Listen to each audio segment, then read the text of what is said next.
Dans mon village, il existe une règle que personne n'écrit. Une règle plus ancienne que les maisons. Plus ancienne que les tombes. Quand les tambours s'arrêtent au milieu de la nuit, tu ne dois jamais répondre. La nuit où je l'ai appris, ils avaient déjà prononcé mon nom. Je suis revenu au village après 20 ans d'absence. La route de terre rouge serpentait entre les arbres comme une cicatrice ancienne. Les cases étaient toujours là. Les regards aussi. Personne ne m'a souhaité la bienvenue. Les anciens baissaient les yeux.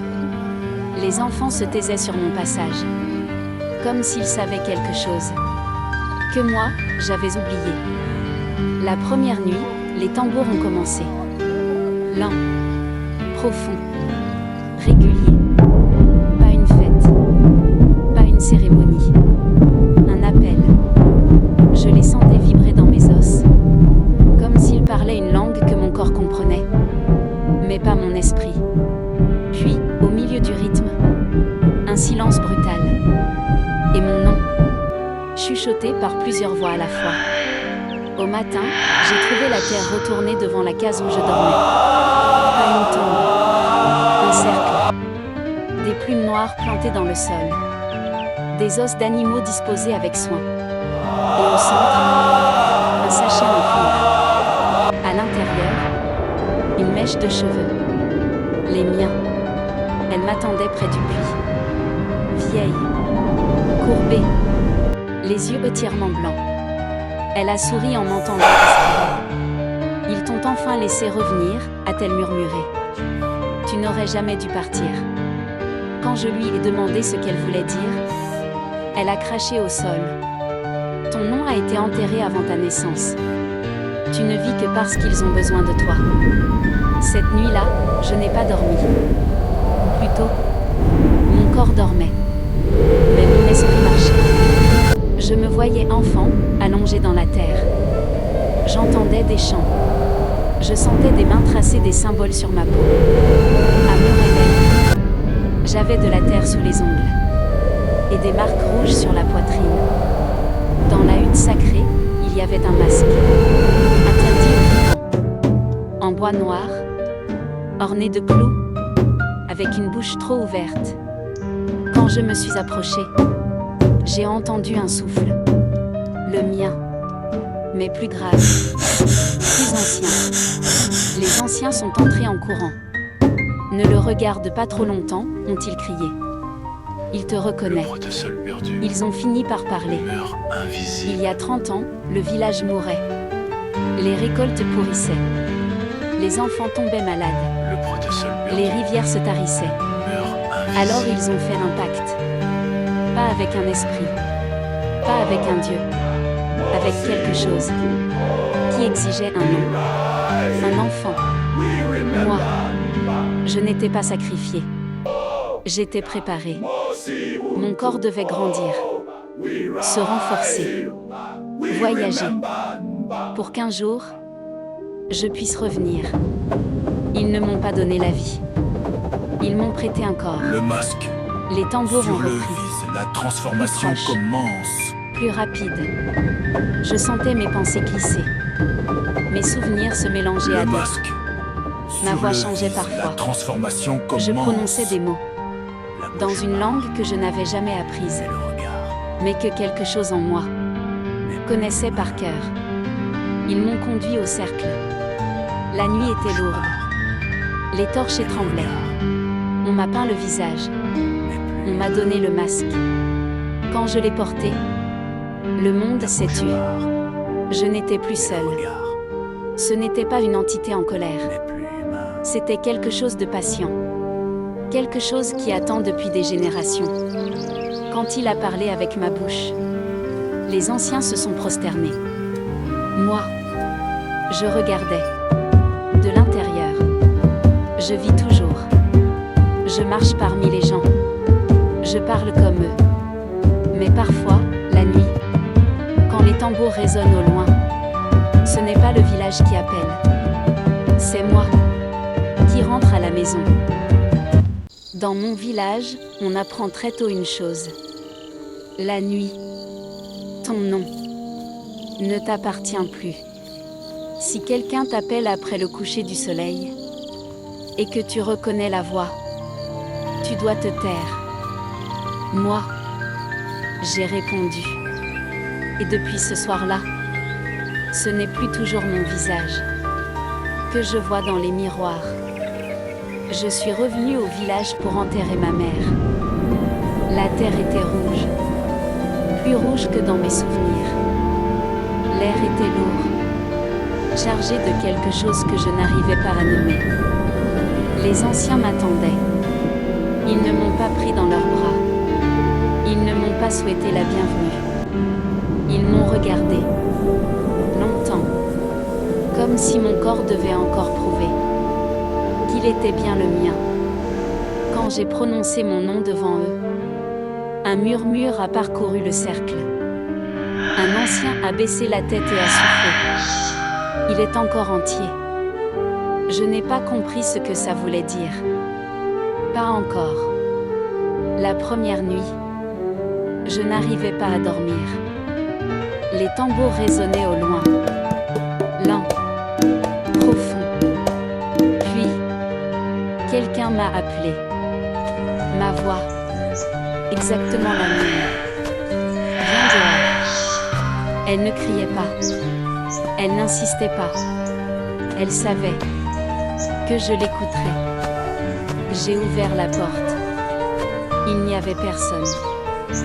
Mais sur la terre, devant la case, des empreintes de pieds nus. Au matin, j'ai trouvé de la poudre blanche devant le seuil, de la craie, de la cendre, des os broyés.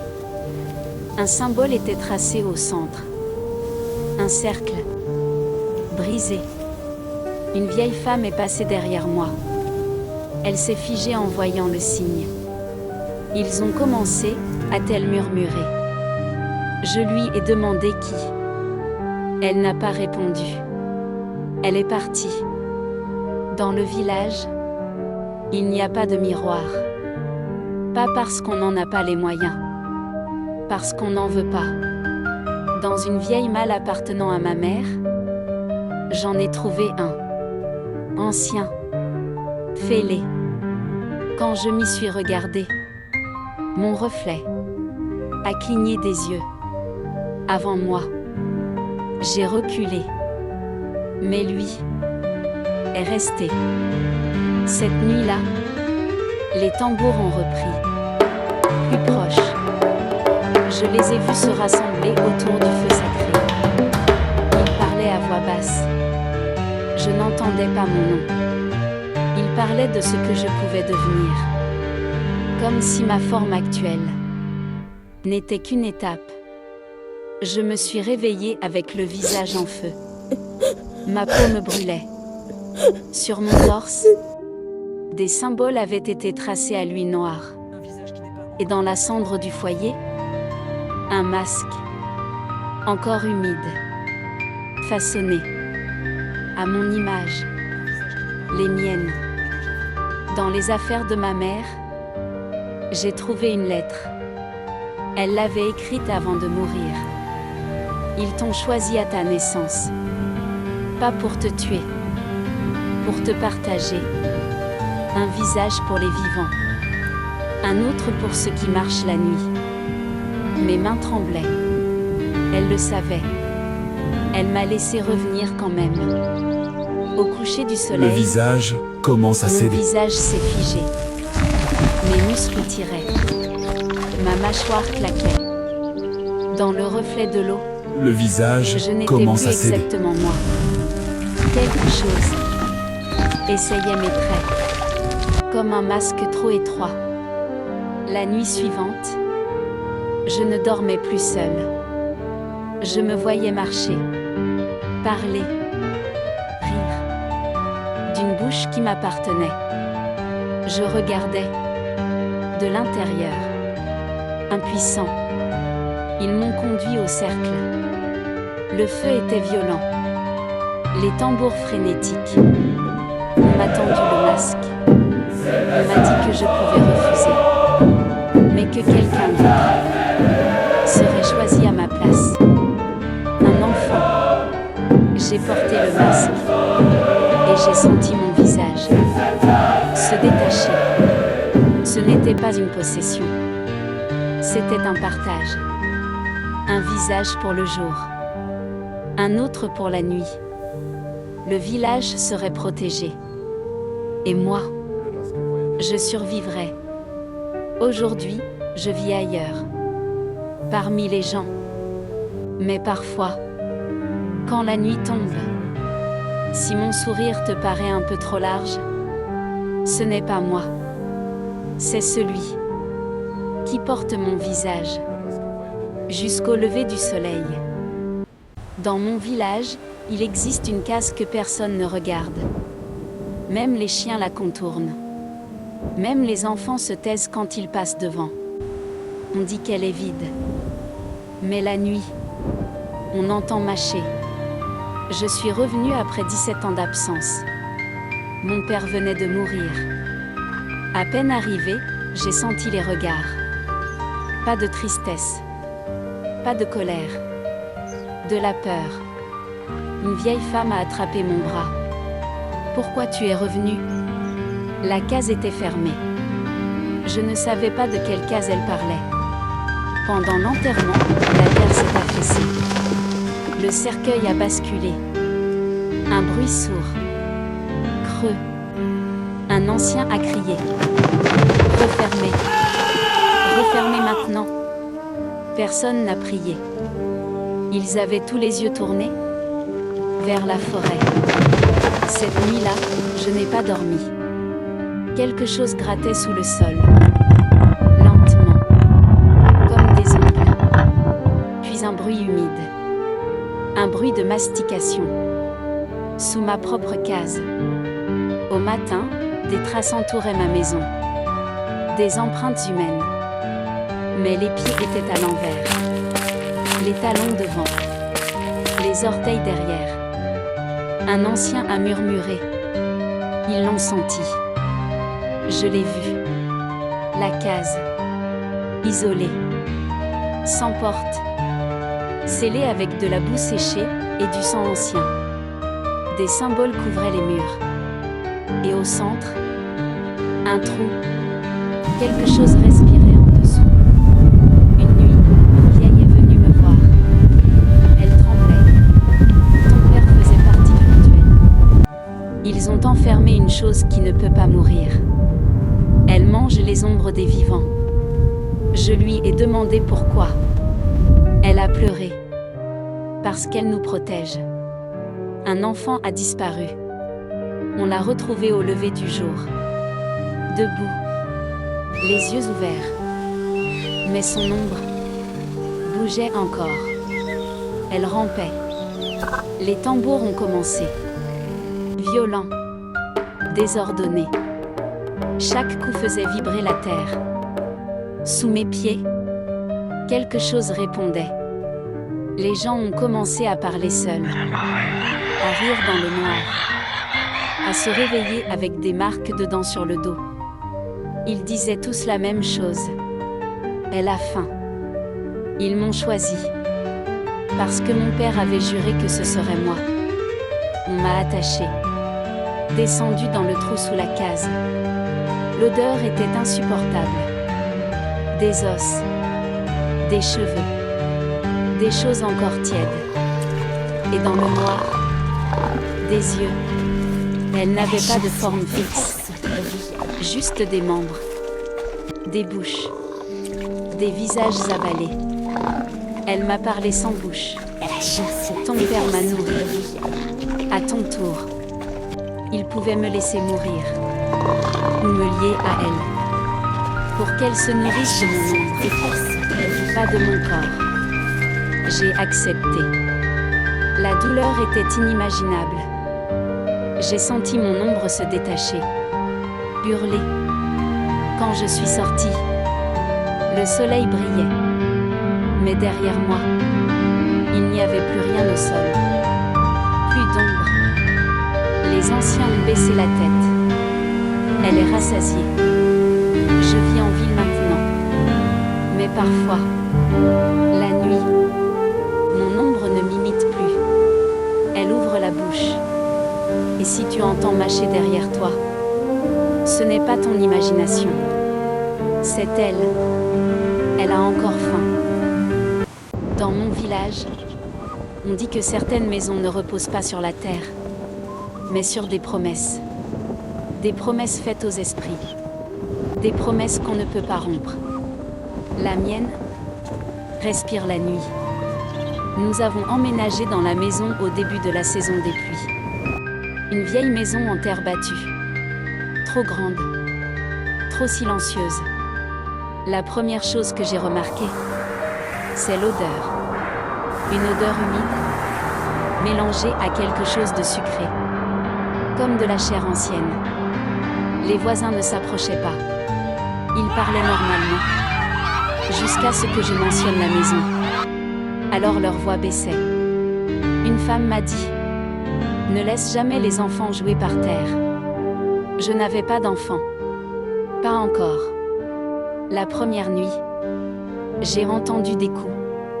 Pas forts. Pas violents. Des petits coups. Rythmés. Comme des doigts. Sous le sol. Au lever du jour, le sol de la maison était fissuré. De fines lignes. Qui ressemblaient à des ongles. Et au centre de la pièce principale, une trace de main d'enfant. Enfoncée dans la terre. Un homme est venu me voir. Très vieux. Très maigre. Il m'a tendu un sachet noir rempli de poudre. Brûle ça chaque nuit. Et ne creuse jamais. Je lui ai demandé pourquoi.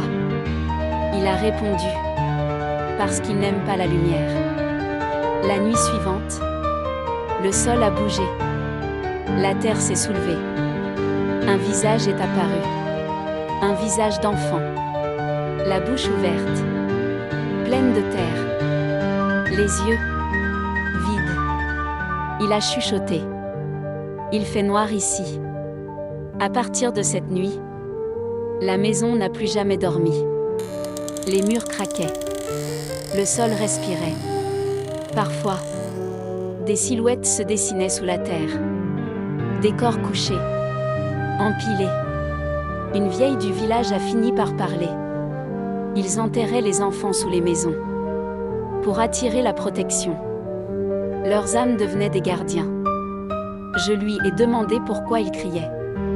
Elle a détourné le regard. Parce qu'ils n'ont jamais été d'accord. Une nuit, j'ai entendu des pas. Des pas légers. Ils tournaient autour de mon lit. Puis j'ai senti un poids sur ma poitrine. Une voix a murmuré: tu prends notre place. Je me suis réveillée couvert de terre. Mes ongles saignaient. J'avais creusé. Sans m'en souvenir. Sous mes mains, j'ai senti des cheveux. J'ai creusé plus profondément. Un petit corps est apparu. Puis un autre. Puis un autre. Des dizaines. Certains avaient encore des tissus rituels autour du cou. Tous me regardaient.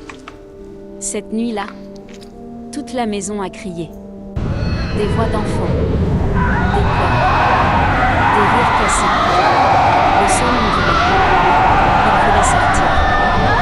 Les anciens sont venus. Ils m'ont dit que la maison devait être nourrie. Soit par mes futurs enfants, soit par moi. Je me suis allongée sur le sol. La terre s'est ouverte. Des mains m'ont attrapée, tirée vers le bas. Je suis devenue leur lumière. Aujourd'hui, la maison est toujours là, silencieuse, stable.